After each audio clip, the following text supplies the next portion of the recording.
Hello, this is H.C. Bailey, and welcome to a special preview episode for a relatively new game that I just finished. It was published by Atlus and made by Sting, a relatively small developer who you probably know better from their Department Heaven games like Riviera and Knights of the Nightmare. But this is Hexyz Force, a traditional jRPG for the PSP, relatively normal by Sting standards, so it does have a lot of quirks to it. I've heard a lot of Sting's other games are really out there. This one's more normal, although, yeah, it is still a little weird there. But yeah, I had a lot of fun with this game. I just beat it this morning.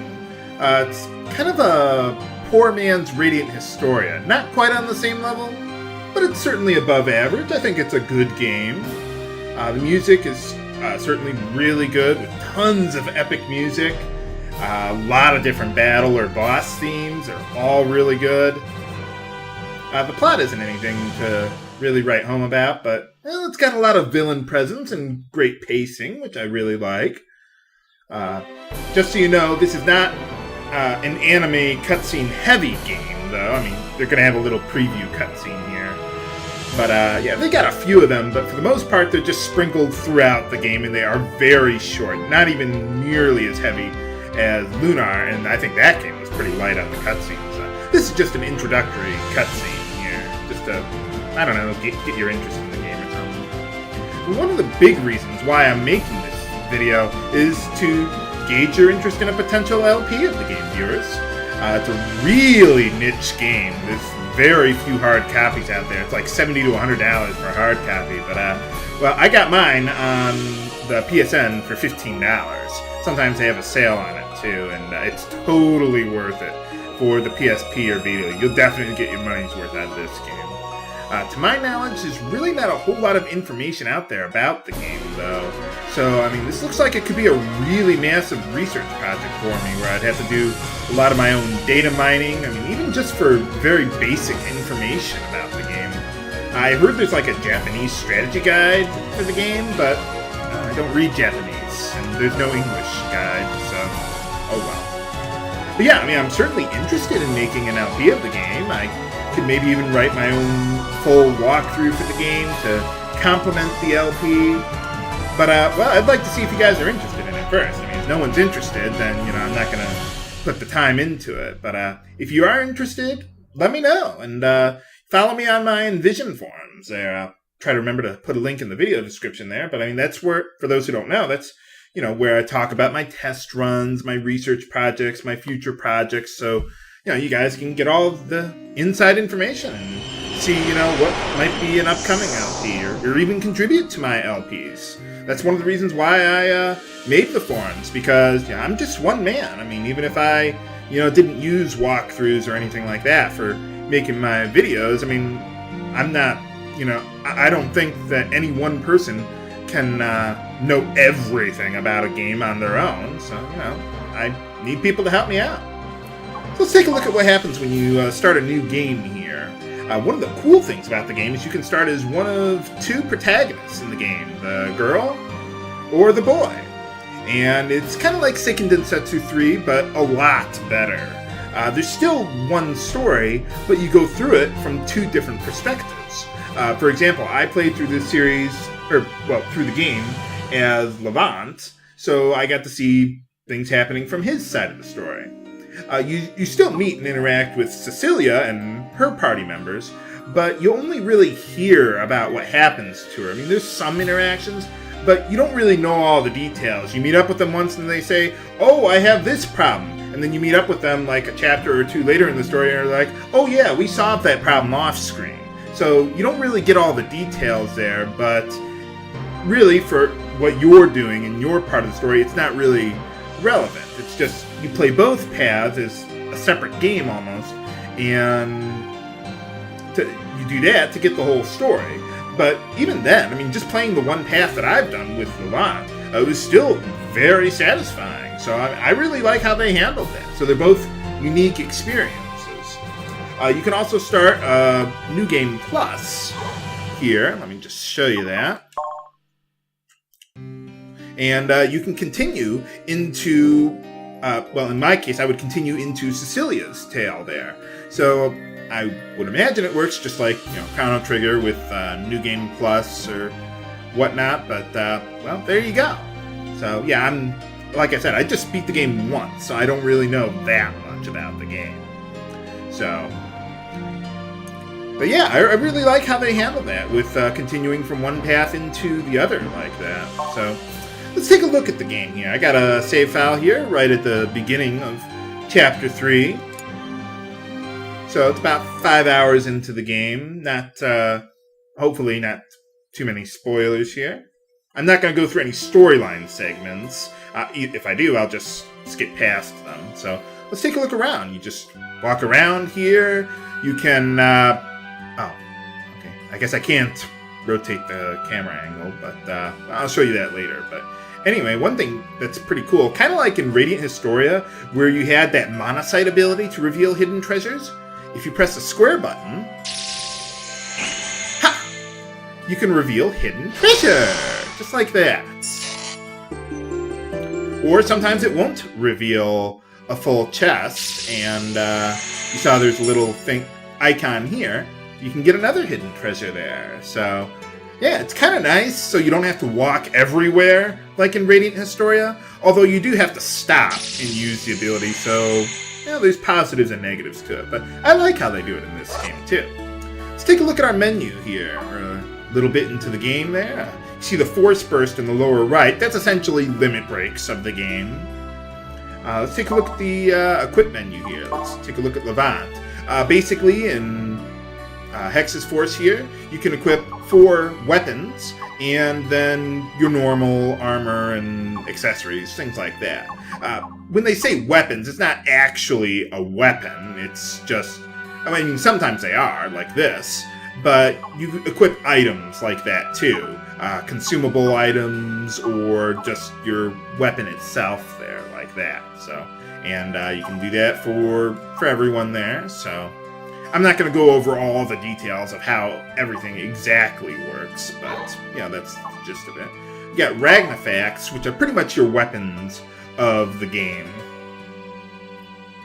Let me see here, take a look at the skills. You see where it says RP used?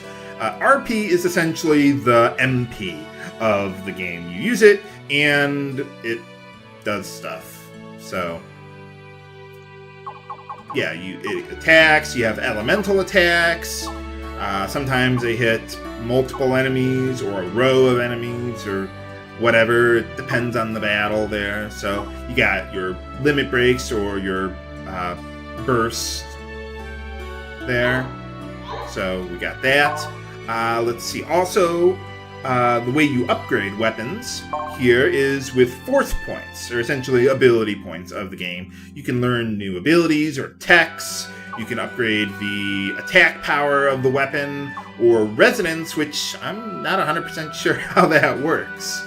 Like every 10 levels of resonance, it reduces the RP cost of your abilities by 1, which you would think wouldn't be a lot, but that 1 adds up pretty fast. Even when your most basic ability uses 1 RP.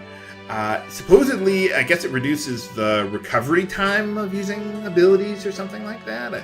If it does, it's almost negligible, because I can't tell the difference. So, I don't know. If you know more about that, let me know.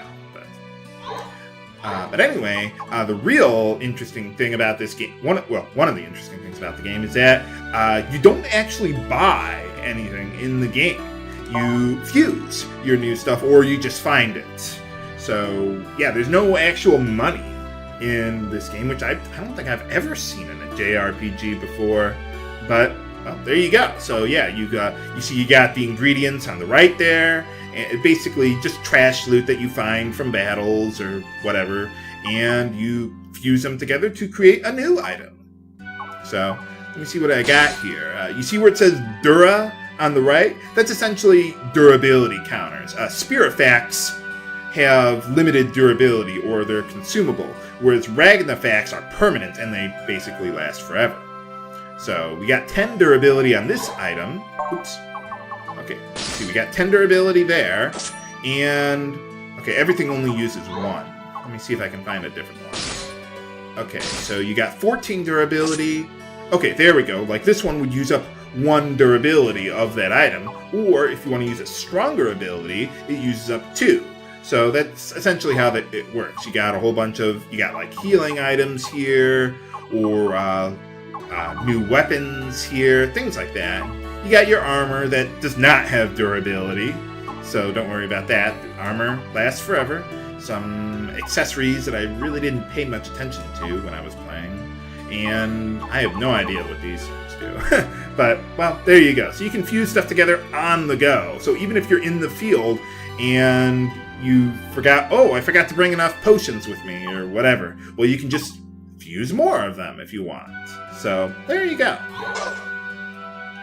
Okay, so let's see. We got the Spearfax and the Ragnafax. We got the hidden chests there, so... Okay, well, let's go exploring now a little bit. I'll show you a few battles and such. Let's see, right here is the world map. We got the lustrous side of the world map and the darkness side of the world map there. So, let's see. Let's head to the sealed library here. Now, I'm going to fast forward through the dialogue here, so I don't spoil the plot for you, but spoiler alert, there's a ancient library with information that's key to saving the world. Oh, come on, as if that's a spoiler. It's a jRPG. So if you hold down the R button, you can fast forward through the dialogue. So that's pretty nice. Kind of like Radiant Historia there. Whoa. Okay, that guy surprised me. And because he surprised me, yeah, they're going to get a sneak attack on me. Oh, well. I guess I fast-forwarded a bit too much there. Let's see, where am I? Yeah, let's move up a little bit there.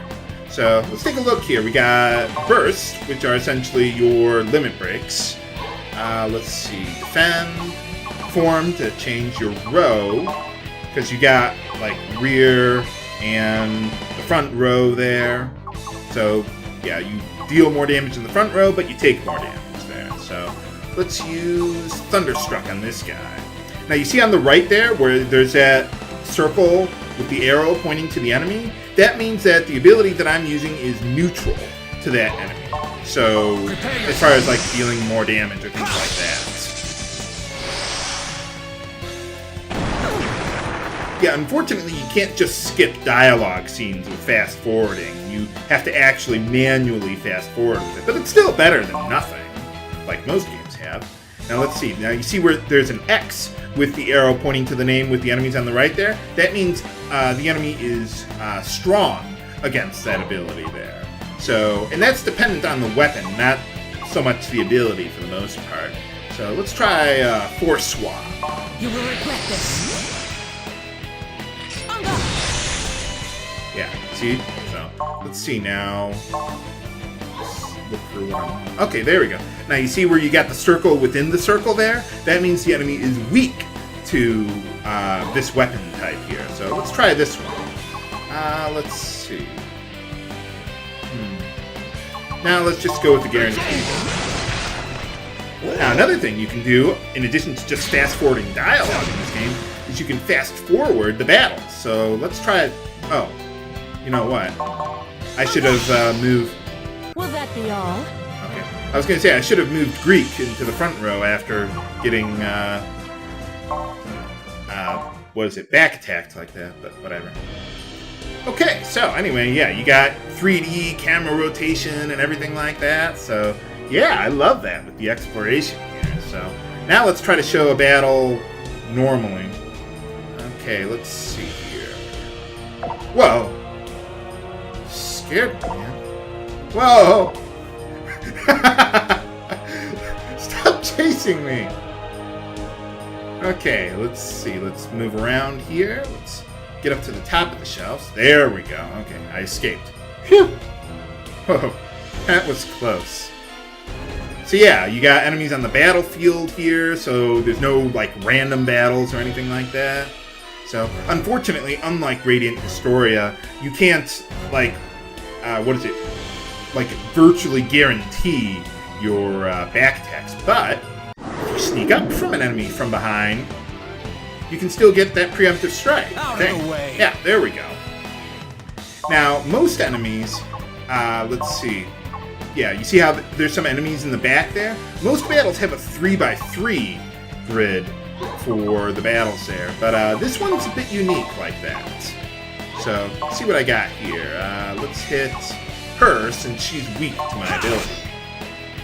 Okay, let's see. Now, I want to use an ability that hits all enemies here. Even though a lot of them are strong against it, I think this will still be pretty good. Let's give it a try.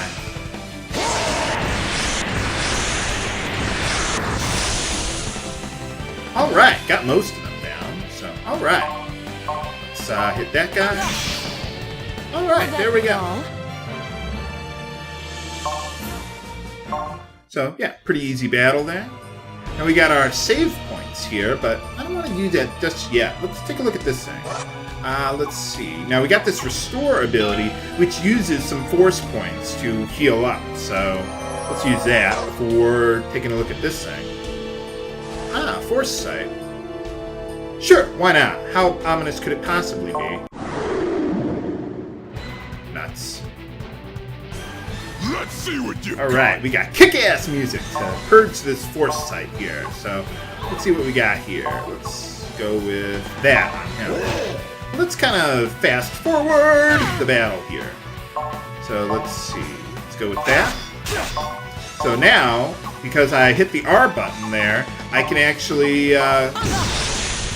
just fast forward the fight a little bit there. So, go through attack animations a lot faster now. Let's see, let's just go with that. Okay, so now we just go through it really fast. Yeah, Levant's probably gonna die, but... Whoa! Phew! Yeah, fortunately, after a battle, you get automatically revived. So, yeah, I was just reckless there just to, you know, show you how fast forwarding worked and everything. Well, there we go. So yeah, you clear a force sight, and then it restores all your HP and RP, or MP essentially. So that's how you recover in the game. You don't actually have like tents or cottages or anything like that. You have to purge these things in order to get that restoration. You also get your HP and RP automatically restored every time you level up. So that's pretty nice. So, alright, well I hope you've enjoyed this preview episode of Hexyz Force. I'm certainly interested in making an LP, but well, I'd like to hear what you guys think about it. If you're interested, I'll certainly look into starting a research project for it. If you're not, well, I've got plenty of other games on my list to look into. This is Hexyz Bailey, signing off. Have a good day.